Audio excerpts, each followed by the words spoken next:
वनपरिक्षेत्र बल्लारच्या अंतर्गत आज दिनांक 20 ऑक्टोबर 2022 रोजी नियक्षेत्र सातारा कुमटी येथे कक्ष क्रमांक 439 मध्ये एक वाघ मृतावस्थेत आढळला। ही साधारणतः सकाळी 11:15 वाजताची घटना आहे। यामध्ये सदर वाघ हा नर असून त्याचे वय अंदाजे 3 वर्ष आहे।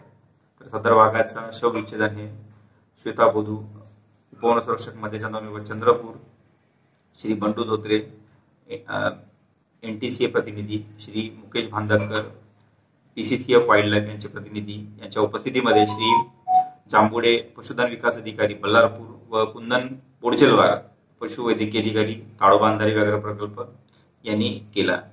तर सदरच्या वाघाचे सॅम्पल्स हे घेण्यात आलेले आहे। आपण ते नागपूरला येथे प्रयोगशाळेमध्ये पाठवत आहोत। त्यानंतरच मृत्यूचे खरे कारण सांगता येईल।